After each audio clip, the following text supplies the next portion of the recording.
Hello, this side Ashwini महाराज। और आज अभी हम क्लासरूम में नहीं है, अभी अपने रूम में है। ठीक है, due to some reason classroom में आज नहीं जाना हुआ। ठीक है, तो अभी रूम पे है तो थोड़ा सा नॉइज़ होगा, तो उसको अवॉइड करेंगे क्योंकि बच्चे हैं तो थोड़ा सा तो नॉइज़ करेंगे। ठीक है, क्लासरूम रहता है तो वो शांत रहता है। और एक चीज़ और, अभी ब्लैक बोर्ड नहीं है पीछे। ठीक है, तो इसका मतलब ये नहीं समझिएगा कि समझने में कोई दिक्कत होगी। बिल्कुल कोई समझने में दिक्कत नहीं होगी आपको। ठीक है, बस आपको अभी करना क्या है कि मेरे साथ एक आप कॉपी निकालेंगे और एक पेन निकालेंगे। हाँ, इंग्लिश 50 मार्क्स अभी हम पूरा डिस्क्राइब करेंगे सारे स्टोरी और नॉवेल को। ठीक है, तो अभी आप क्या करना है, आपको कि एक कॉपी और एक पेन निकालना है और जहाँ हम जैसे बोलेंगे सिर्फ उतना लिखना है और उसी तरीके से लिखना है। बाकी आपका सारा कुछ कंप्लीट हो जाएगा। ठीक है, तो बिना किसी देरी किए हुए क्लास को स्टार्ट करें और आगे बढ़ाते हैं। ठीक, सबसे पहला स्टोरी क्या है? All about dog. All about dog. आपको स्टोरी के टाइटल से ही पता चल गया होगा, आपको स्टोरी के टाइटल से ही पता चल गया होगा कि एक कुत्ते पे आधारित ये स्टोरी है। एक कुत्ते पे आधारित ये स्टोरी है। तो आप कॉपी निकालो, पेन निकालो और लिखो story number 1, all about dog. All about dog. Author कौन है? तो A.G. Gardner. A.G.G.A.R. D.I.N.E.R. A.G. Gardner. Written by A.G. Gardner. ठीक है, ये लिख लिए। अब हम स्टोरी को पहले एक डिस्क्राइब कर देते हैं कि स्टोरी में था क्या, उसका स्टोरी को थोड़ा सा डिटेल में हम बताएंगे। ये जो स्टोरी है ना, इस स्टोरी में एक झगड़ा सा है। ठीक है, एक झगड़ा सा है और सारे झगड़े का फसाद कौन है? एक कुत्ता है। सारे झगड़े का फसाद क्या है? एक कुत्ता है। उसमें जो भी घटना घटता है ना, एक कुत्ते के कारण घटता है। अगर वो ना कुत्ता होता और ना ये झगड़ा होता। ठीक है, तो इतना अगर आप समझ गए ना कि सारे जड़ का फसाद एक कुत्ता है, तो आप ऑल अबाउट डॉग लगभग समझ गए। मतलब 50% आपका यहीं पे ख़त्म हो गया कि सारे झगड़े का फसाद क्या है? कुत्ता है। और अगर ये कुत्ता नहीं रहता तो झगड़ा भी नहीं होता। ठीक है, तो ये एक शॉर्ट है और इसको हम डिटेल में बताते हैं कि ऑल अबाउट डॉग में हुआ क्या था। तो ध्यान से सुनेंगे। एक फिर से लिखना स्टार्ट करो। ऑल अबाउट डॉग, उसके नीचे लिखो एक कैरेक्टर है बस कंडक्टर। क्या है? Bus conductor. दूसरा डॉग, तीसरा यंग लेडी और चौथा A.G. गार्डनर। ये 4 कैरेक्टर है। लिख लिया? पहला बस कंडक्टर, दूसरा डॉग, तीसरा यंग लेडी और चौथा A.G. गार्डनर जो ऑथर है। ठीक है, अब सुनो स्टोरी में होता क्या है। स्टोरी में एक्चुअली होता ये है कि ये स्टोरी कहाँ की है यार? हाँ, विदेश की है। ठीक है, आउट ऑफ इंडिया की है। तो सर्दी का मौसम, in the sense winter season था और एक बस स्टॉपेज पे दो यंग लेडी और एक मैन, एक आदमी बस का वेट कर रहे थे। ठीक है, जिसमें जो यंग लेडी एक थी ना, उसके हाथ में कुत्ता था, पपी, छोटा सा कुत्ता। कुछ नहीं, एकदम बिल्कुल शांत, आराम से उसके गोद में था। ठीक, क्या कर रहे थे? बस का इंतजार कर रहे थे। कड़कती ठंड थी एकदम, मतलब देह को झिंझोर देने वाली ठंड थी। विंटर सीजन था और विदेश में जो गर्मी रहती है आप जानते हैं, माइनस में चला जाता है पारा। ठीक, तो वो लोग बस का इंतजार कर रहे थे। उसके बाद जब बस आई तो तीनों जने बस पे चढ़ गए और वो लेडी भी, जो यंग लेडी थी जिसके हाथ कुत्ता था, वो भी कुत्ते को लेकर बस पे चढ़ जाती है। ठीक है, कुछ दूर जाने के बाद जब बस कंडक्टर आता है ना टिकट के लिए, पैसे के लिए, आप भी बस में चढ़ते होगे तो पैसे के लिए, टिकट के लिए आता है, किराए के लिए। तो जो बस कंडक्टर आता है ना, जब वो कुत्ते को देखता है ना उसके गोद में, तो उसको एक झगड़ा करने का ये क्या होता है, लत होता है ना। कंडक्टर लोग झगड़ा करने लगते हैं किराए के लिए। तो वो भी अपने रूल रेगुलेशन को लेकर बहुत करा था और उसका ये रूल रेगुलेशन था कि कोई भी आदमी या कोई भी कुत्ता उसके बस में सफ़र नहीं कर सकता, या कोई भी आदमी उस कुत्ते को या किसी भी कुत्ते को लेकर बस में सफ़र नहीं कर सकता है। ठीक है, ये रूल रेगुलेशन था उस बस कंडक्टर का। तो क्या हुआ कि वो बस कंडक्टर आया और उसको बोला कि इस कुत्ते को बाहर करो। जो यंग लेडी थी जिसके पास कुत्ता था, उसको बोलते कि इस कुत्ते को बाहर करो। बोलते कि नहीं, कुत्ता बाहर तो नहीं होगा, इतनी ठंड है, इसको हम कहाँ छोड़ेंगे, बाहर छोड़ देंगे ये मर जाएगा। तो बोलता है नहीं, अगर कुत्ते को बाहर नहीं करोगे तो बस आगे नहीं जाएगी, बस यहीं रोकना पड़ेगा। ठीक, तो दोनों में बहस हो जाती है कुत्ते को लेकर, और कुत्ता कुछ नहीं, बेचारा शांत सा बैठा हुआ रहता है उसके गोद में, कोई हलचल नहीं, सिर्फ आँख को ब्लिंक ऐसे ऐसे करते रहता है और सब नज़ारा देखते रहता है। उसको क्या पता कि सारे जगह का फसाद वही है। ठीक है, तो आखिरकार जो बस कंडक्टर है वो बस को रुकवा देता है और वो बस से उतर कर नीचे टहलने लगता है, घूमने लगता है। अब बस में जितने भी पैसेंजर थे आपस में बात करने लगते कि देखो इस बस कंडक्टर को हिटलर जैसा बर्ताव कर रहा है कि कुत्ते को लेकर इतना कुछ कर रहा है कि बस नहीं जाएगी दिस डेट, मतलब आपस में कुछ गुनगुनाने लगते हैं। तभी क्या होता है कि उसमें से एक पैसेंजर उठता है और जो कंडक्टर का जो जगह होता है ना वहाँ पे एक हॉर्न लगा रहता है, जिससे ड्राइवर को इंडिकेशन मिलता है कि बस को चलाने के लिए बोल रहा है। तो वो जाके हॉर्न दबा देता है। उधर से ड्राइवर आता है, बोलता है तू बस कंडक्टर है? बोलता है नहीं। फिर जाके वो बैठ जाता है। फिर यंग लेडी नीचे आती है, उसको बोलती है कि तुम मेरा आईडी प्रूफ ले लो और बाद में जो भी होगा ना, जो भी फाइन लगेगा वो फाइन देने के लिए हम तैयार हैं। वो फाइन देने के लिए हम तैयार हैं, तुम मेरे घर पे भिजवा देना फाइन, जो भी होगा या जो भी पनिशमेंट होगा हम भुगत लेंगे, लेकिन अभी इस कुत्ते को हम कहाँ बाहर छोड़ें। लेकिन वो अपने रूल रेगुलेशन के तोड़ने के हित में नहीं होता है और बस को रोक देता है। अब सारे लोग परेशान हो जाते हैं कि एक दो बस चली भी जाती है और ये बस वहीं की वहीं खड़ी रहती है। अब लोग उसमें से यंग लेडी जाती है और बोलती है कि मेरा किराया वापस करो, मेरा किराया वापस करो। लेकिन बस कंडक्टर बोलता है कि किराया वापस नहीं होगा। तो लोग पूछते हैं कि क्यों नहीं होगा किराया वापस, तो बोलती है कि कुत्ते को बाहर करो और चले जाओ, किराया का क्या है, हम तो जाने के लिए तैयार ही हैं, लेकिन मेरा रूल रेगुलेशन है कि किराया कुत्ते बस पे नहीं जाएंगे। और ऐसा था तो लोग धीरे धीरे उतर के कुछ लोग पैदल जाने लगे, कुछ लोग दूसरे बस का इंतज़ार करने लगे। ऐसा रह जाता है। लास्ट में उस बस में सिर्फ एक आदमी बचते हैं, लास्ट में उस बस में सिर्फ एक आदमी बचते हैं जो जिनका नाम है एडी गार्डनर। तो लास्ट में उस बस में कौन बच जाते हैं? एजी गार्डनर। ठीक है, और वो बस कंडक्टर। लेकिन बस कंडक्टर बस को ले जाने के लिए तैयार नहीं होता है। सारे लोग, कुछ लोग पैदल, कुछ लोग बस से निकल जाते हैं। ठीक है, तो एजी गार्डनर जो ऑथर है, जो राइटर है, वो उसको ह्यूमैनिटी का पाठ पढ़ाते, बोलते कि बताओ सारे लोग इतने सर्दी में, इतनी विंटर में पैदल चले गए हैं, कुछ लोग कैसे कैसे करके गए, अगर इसमें से किसी को कुछ हो जाता है या कोई मर जाता है तो उसका जिम्मेवारी तुम लोगे, या ये तुम्हें फलेगा कि तुम्हारे कारण कोई मर जाता है। तो ह्यूमैनिटी का पाठ जब उसको पढ़ाए तो वो बड़ा अफसोस हुआ बस कंडक्टर को, और बाद में वो बोला कि कभी कभी ह्यूमैनिटी के लिए रूल रेगुलेशन को भी तोड़ा जाना चाहिए। तो ये है ऑल अबाउट डॉग। ये क्या है? ऑल अबाउट डॉग कहानी। अब इस स्टोरी से क्या क्वेश्चन बन सकता है? तो ये बोल सकता है कि ऑल अबाउट डॉग इंसिडेंट के बारे में बताइए। ठीक है, ज़्यादा से ज़्यादा कुछ नहीं। मतलब अगर ये कहानी आपको पता है ना, ये कहानी आपको पता है, तो क्वेश्चन कहीं से भी आएगा तो आप लिख दोगे। ठीक है, सेकेंड स्टोरी हमारा क्या है? The last leaf. The last leaf. ठीक है, लिखो द लास्ट लीफ। इसके जो राइटर हैं वो ओ हेनरी है, OHENERRY, ओ हेनरी। अब इसमें क्या होता है? इसमें ना आप पेन निकालो और बुक निकालो, कॉपी निकालो और लिखो। इसमें 3 कैरेक्टर है, 3 मेन कैरेक्टर है। ठीक है, जिसमें 2 कैरेक्टर फेमस है, लेकिन कैरेक्टर लिखने से पहले ये किस जगह की स्टोरी है पहले उसका नाम लिख लो। Greenwich, GRENWHICH, Greenwich village, New York city. ठीक है, ग्रीनविच विलेज, न्यूयॉर्क सिटी। ये विलेज क्यों फेमस है? ये विलेज इसलिए फेमस है कि यहाँ पे इनकम टैक्स वाले नहीं आते टैक्स लेने। क्यों नहीं आते भाई? क्योंकि यहाँ का जो रोड है ना वो जलेबिया मुरान है, एकदम गोल गोल गोल गोल, तो आने में वहाँ पे दिक्कत होता है। तो आर्टिस्ट लोगों का नहीं, ये फेमस जगह है मतलब क्या बोलते हैं, फेवरेट जगह है कि यहाँ पे रहते हैं तो उन लोग से टैक्स नहीं लिया जाता, क्योंकि टैक्स वसूलने वाले आते ही नहीं है।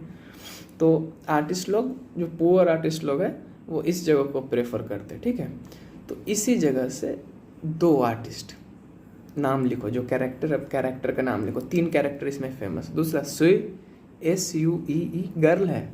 ये दो गर्ल है, एगो ओल्ड मैन है। ठीक है, तो पहले तो दोनों गर्ल है, इसी पे स्टोरी बेसिस है। लिखो स्यू, SUE, और दूसरा है जॉन्सी, JOHNSY, जॉन्सी। दोनों लड़की है। ठीक है, और दोनों में ऐसे मारो और लिखो आर्टिस्ट। दोनों क्या है? आर्टिस्ट है। ये दोनों क्या है? आर्टिस्ट है। दोनों अच्छे मित्र हैं और दोनों क्या किए हैं कि वही ग्रीनविच विलेज में एक रूम के कमरे में ये दोनों रहते हैं और अच्छी अपनी पेंटिंग करते हैं, अच्छी अपनी पेंटिंग बनाते हैं, आर्टिस्ट बनाते हैं, ये सब उनका काम चल रहा होता है। लेकिन जिस टाइम की ये स्टोरी है ना, उस टाइम निमोनिया एक बीमारी का नाम है, ठीक है। उस समय निमोनिया अपने चरम पे था, मतलब बहुत ज़्यादा था। उस समय निमोनिया अपने चरम पे था, बहुत ज़्यादा था। तो क्या होता है ना, जॉन्सी को निमोनिया हो जाता है। जॉन्सी को निमोनिया हो जाता है और इतना भयानक निमोनिया होता है ना, इतना भयानक निमोनिया होता है कि उसके बचने के चांसेस नहीं रहते हैं। मतलब 10%। डॉक्टर से जब दिखाया जाता है तो डॉक्टर बोलते हैं कि इसके बचने के चांसेस सिर्फ 10% है, ठीक है। अब जॉन्सी को भी लगता है कि वो मर जाएगी, लेकिन जो उसकी जो फ्रेंड रहती है शिव, वो बोलते कि नहीं, डॉक्टर ने बोला है कि 90% तुम्हारे बचने के चांस है। ये बात हालांकि जॉन्सी को डॉक्टर नहीं बताते हैं कि तुम्हारे बचने के चांस 10% है, उसकी फ्रेंड को बता देते हैं कि इसके बचने के चांसेस सिर्फ 10% है। लेकिन शिव इस बात को नहीं बताती है जॉन्सी को कि तुम्हारे बचने के चांस 10% है। वो हमेशा बोलती रहती है कि डॉक्टर बोल रहे थे कि तुम्हारे बचने के चांस 90% है, मतलब ये ऐसा कुछ, ठीक है। इसके बाद जहाँ बेड रहता है ना, जॉन्सी का जहाँ बेड रहता है, उसके जस्ट बाहर एक पेड़ रहता है और उस पे कुछ पत्ते होते हैं, जो पत्ते धीरे धीरे झड़ते रहते हैं, धीरे धीरे गिरते रहते हैं। तो जॉन्सी को लगता है कि जिस दिन इस पेड़ का अंतिम पत्ता गिर जाएगा ना, उस दिन हम मर जाएंगे। जॉन्सी को ऐसा रहता है और जॉन्सी ये बात शिव को बताती है, अपने फ्रेंड को, कि जिस दिन इस पेड़ का पत्ता गिर जाएगा ना, लास्ट पत्ता, उस दिन हम मर जाएंगे, ऐसा कुछ। वो डिप्रेशन में चली जाती है। जॉन्सी इस बात से पूरा डिप्रेशन में चली जाती है, ठीक है। इतना तक समझ में आ गया। इसमें एक और कैरेक्टर है जिसका नाम है बेहरमान, ठीक है, BEHRAMAN, ठीक। ये क्या है, एक ओल्ड आर्टिस्ट है जो आज तक कभी अच्छा पेंटिंग बनाया नहीं,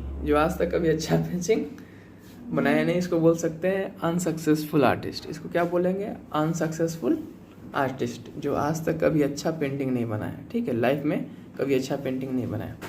तो ये क्या होती है ना शिव कि एक इसी के पास जाती है और सारा इंसिडेंट बताती है कि कैसे कैसे जॉन्सी बोलती है कि लास्ट लीफ रहेगा तो ही हम मर जाएंगे, या लास्ट लीफ गिर जाएगा उस दिन हम मर जाएंगे, ऐसा जाके वो बता देती है, ठीक है।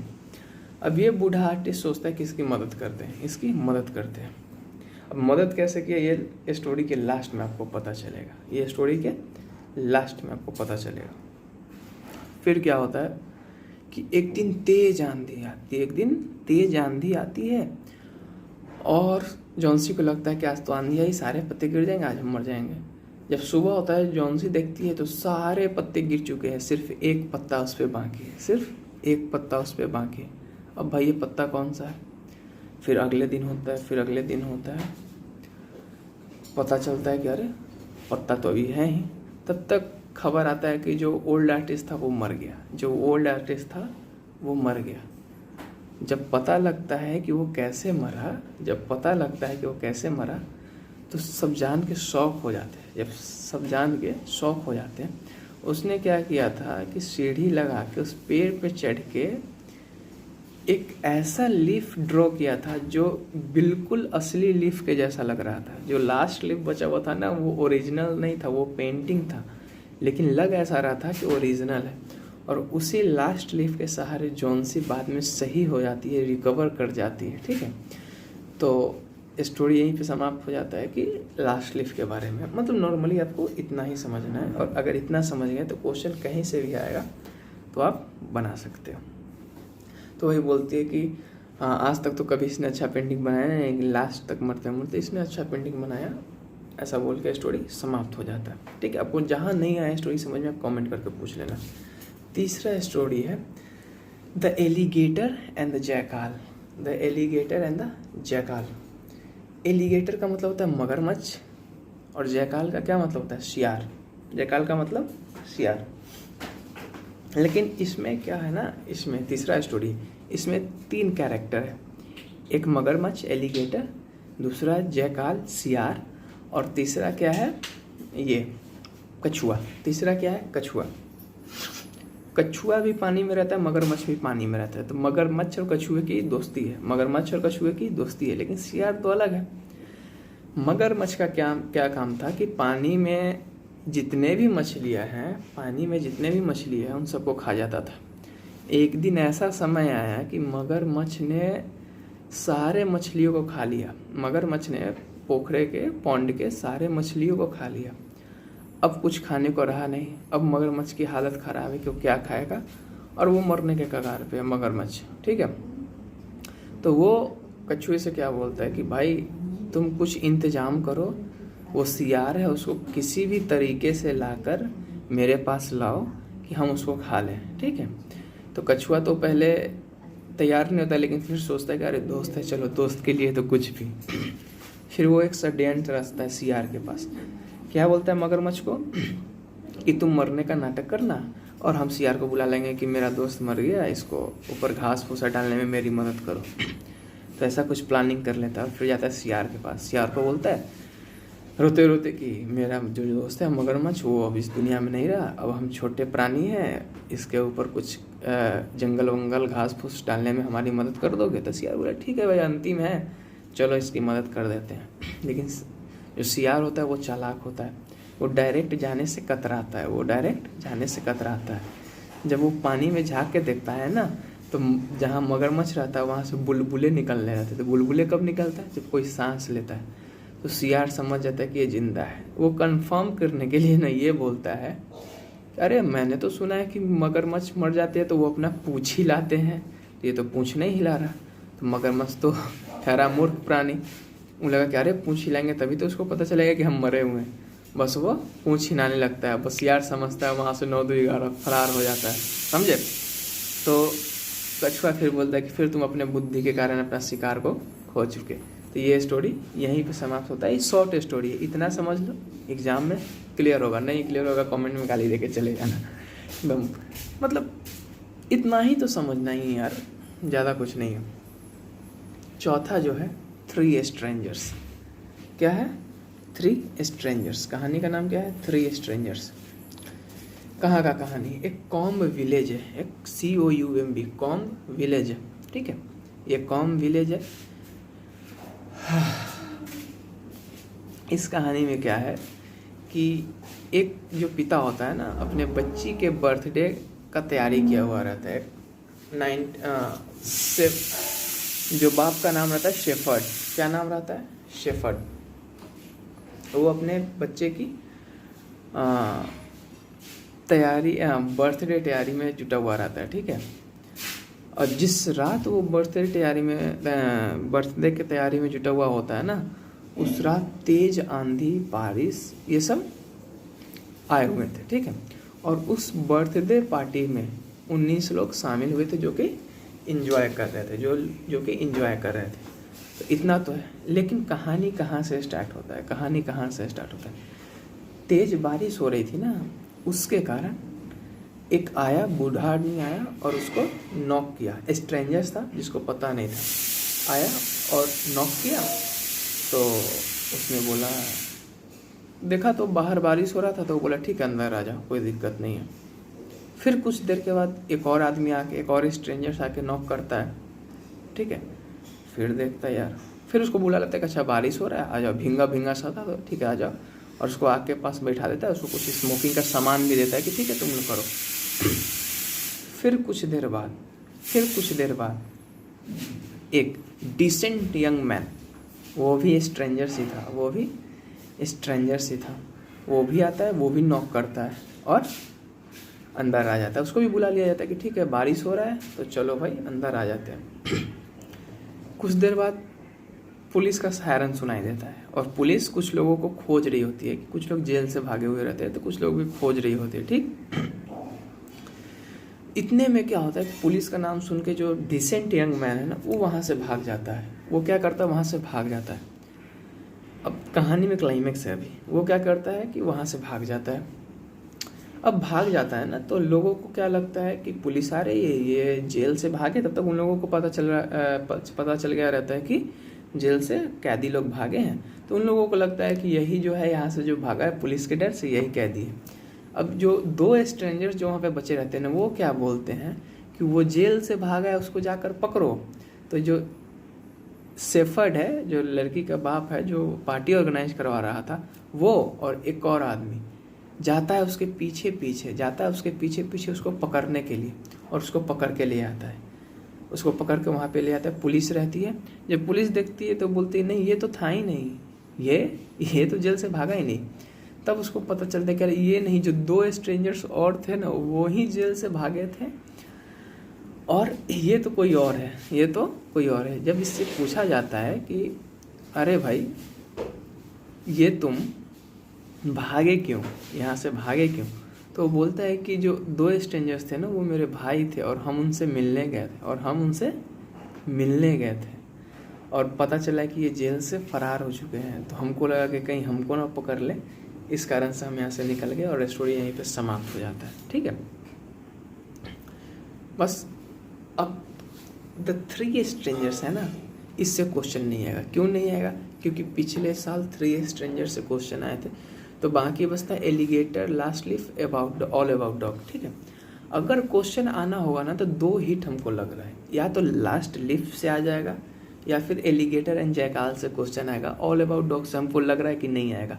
तो ये दो को आप लोग फर्स्ट प्रेफरेंस देंगे, द लास्ट लीफ और the alligator and the jackal.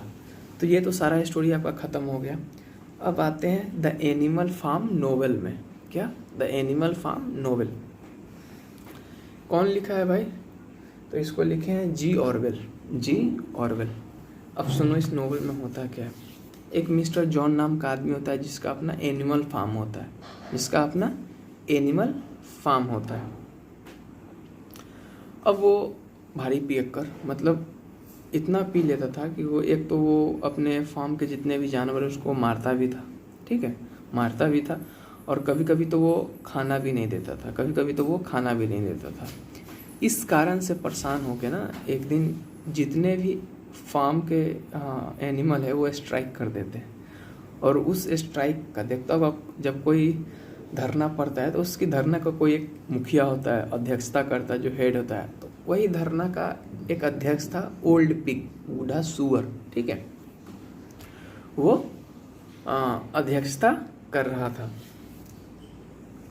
अब क्या हुआ कि अध्यक्षता में सब लोग बोले कि ये मिस्टर जॉन जो हैं वो हम लोग को बहुत दिक्कत देते हैं, अब इनका बात हम लोग नहीं मानेंगे, अगर ये आएगा तो हम इसको भगा देंगे।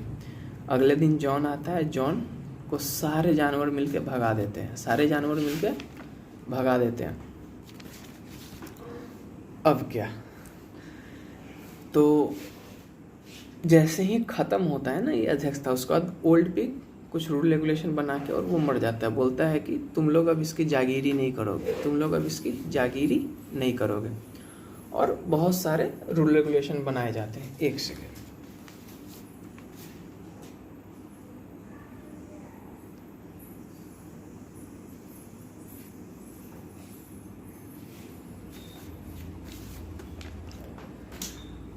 अब सारे जानवर मिलके फिर बात करते कि कोई भी जॉन के घर पे नहीं रहेगा, किसी के गले में रस्सी नहीं रहेगी, सब फ्री हो जाएगा। ठीक है, सब कुछ सही चल रहा था।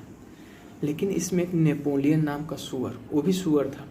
ये सारे बात ना, जॉन को भगाने की बात, जॉन को मारने की बात, जॉन जब आता था इन लोगों को पकड़ने के लिए, ये लोग जॉन को हरा देते थे, मतलब जो फार्म के ओनर था उसको हरा देते थे।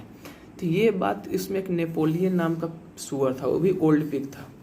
वो ये सब चीज़ से सहमत नहीं था कि ऐसा कुछ हो रहा है। क्या नेपोलियन चाहता था क्या कि मेरा वर्चस्व हो, ठीक है। लेकिन इसी में एक और सुअर जिसका नाम स्नोबेल, ठीक है, उसको हेड बना दिया गया। एनिमल फार्म का सारे जानवर का हेड बना के दिया गया। अरे उसमें बहुत सारे जानवर थे, मुर्गी उर्गी सब थे, मुर्गी घोड़ा गधा सब थे, लेकिन सुअर उसमें मेन रहता था। तो स्नोबेल नाम का सुअर को एक हेड बना दिया गया। और ये बात नेपोलियन को अच्छा नहीं लगती थी, और सारे जानवर मीटिंग बुलाकर ये फैसला लेते हैं, ये रूल रेगुलेशन बनाते हैं कि कोई भी जानवर जॉन के बिस्तर पे नहीं सोएगा, कोई भी जानवर शराब नहीं पिएगा, कोई किसी को मारेगा नहीं, सारे जानवर एक हैं और 4 पैर वाले सारे अच्छे और 2 पैर वाले सारे बुरे। मतलब 4 पैर वाले जितने भी जानवर अच्छे, 2 पैर वाले आदमी सारे बुरे। ये मीटिंग में, और हर हफ्ते मीटिंग में होता था, और हर हफ्ते मीटिंग में होता था। ये सब कुछ फाइनल हो गया। अब क्या हुआ कि पवन चक्की, मतलब इलेक्ट्रिसिटी उसी को पवन चक्की बोलते थे। इलेक्ट्रिसिटी बनाने के लिए पवन चक्की का सब लोग क्या बोलते हैं, पवन चक्की बनाने के लिए सब लोग लग गए। सब लोग क्या लग गए, पवन चक्की बनाने के लिए। एक सेकेंड देखो, पवन चक्की बनाने के लिए सब लोग भिड़ गए। इस पवन चक्की बनेगा, इलेक्ट्रिसिटी पैदा होगी, इलेक्ट्रिसिटी आएगी, घर में बिजली आएगी, तो सबको खुशी मिलेगी। ठीक है, ऐसा किसका आइडिया था? स्नोबेल पिग का आइडिया था। लेकिन ये बात नेपोलियन को अच्छा नहीं लगा, और नेपोलियन आया और उससे झगड़ा करने लगा स्नोबेल से कि तुमने मेरा आइडिया चुराया है, ये वो। और नेपोलियन के पास ना, नेपोलियन सुअर था, उसके पास कुछ जंगली कुत्ते थे। उस जंगली कुत्ते बड़े खूंखार। अब क्या किया कि उस जंगली कुत्ते को, उस जो स्नोबेल सुअर है ना, उस पर अटैक करवा के और उसको भगा दिया। और नेपोलियन खुद उन सब का राजा बन गया। ये समझ लो, नेपोलियन जो है खुद उन सब का राजा बन गया। और नेपोलियन के राजा बनने के बाद एक के बाद एक सारे नियम टूटने लगे। जितने भी जानवर थे, मतलब सिर्फ सुअर, दूसरे कुछ नहीं। जो पवन चक्की बनाने का काम चल रहा था ना, उसमें क्या होता था कि सुअर लोग कम काम करते थे, खाते जाते थे। और इसमें 2 कैरेक्टर और है, एक बॉक्सर है और एक बेंजामिन है। बॉक्सर जो है एक घोड़ा का नाम है, और बेंजामिन है एक गधा का। ये जो बॉक्सर और जो बेंजामिन है ना, ये लोग पवन चक्की बनाने में सबसे ज़्यादा मदद करते हैं, और सबसे ज़्यादा काम भी यही लोग करते हैं। और सुअर लोग तो काम ही नहीं करते, सिर्फ खाते हैं और चले जाते हैं बिस्तर पे सोने, जॉन के बिस्तर पे। हालांकि नियम क्या बना था कि कोई भी जानवर उसके बिस्तर पे नहीं सोएगा। तो नेपोलियन के राजा बनने के बाद, नेपोलियन सुअर का नाम है, एक के बाद एक सारे नियम टूटने लगे। जब पवन चक्की लगभग बनकर तैयार ही होने वाला था, तो जॉन आता है जो ओनर, और बम से उसको पवन चक्की को उड़ा देता है। फिर भी ये लोग हार नहीं मानते। जो बॉक्सर घोड़ा होता है और जो बेंजामिन गधा होता है, खूब मेहनत करता है, फिर से पवन चक्की बनाने में जुड़ जाता है। एक दिन क्या होता है कि बॉक्सर के देह पे एक भारी भरकम पत्थर गिर जाता है और बॉक्सर का पैर टूट जाता है, और फिर वो काम करने की स्थिति में नहीं होता है। फिर काम करने की स्थिति में बॉक्सर नहीं होता है, और फिर बेंजामिन काम करता रहता है। एक दिन पवन चक्की बन के तैयार हो जाता है, लेकिन ये क्या करता है ना नेपोलियन, कि ये बिजनेस करने लगता है। अब क्या करता है कि मुर्गी का अंडा बेचने लगता है। हालांकि पहले नियम में ये सब कुछ नहीं था कि मुर्गी का अंडा बेचना है। दूसरे से दूसरे जानवरों को मरवाता था, शराब भी पीने लगता था। मतलब पिग को ज़्यादा ख्याल रखता था, और बाकी जितने भी जानवर है सबके साथ दुर्व्यवहार करना स्टार्ट कर दिया। ठीक है, अंत में क्या हुआ कि एक स्ट्राइक हुआ जिसमें सारे जानवर नेपोलियन के खिलाफ हो गए कि ये राजा सही नहीं है। नेपोलियन के पास जंगली कुत्ते थे, उन लोगों ने उसको क्या बोला कि जाओ तुम सब पर अटैक कर दो। लेकिन जितने भी जंगली कुत्ते थे वो सब पी के टुल थे, तो वो अटैक करेंगे जी नहीं ना। तो वो लोग पी के टुल थे, ये लोग स्ट्राइक ये लोग का ख़त्म हुआ, और नोवेल यहीं पे समाप्त हो जाता था। शॉर्ट में बताया है, लेकिन इतना काफ़ी है। इतना अगर समझ लिए, सब कुछ समझ लिए। All the best. कमेंट करो कैसा लगा, समझ में आया। जो नहीं समझ में आया कमेंट में अभी पूछ लो।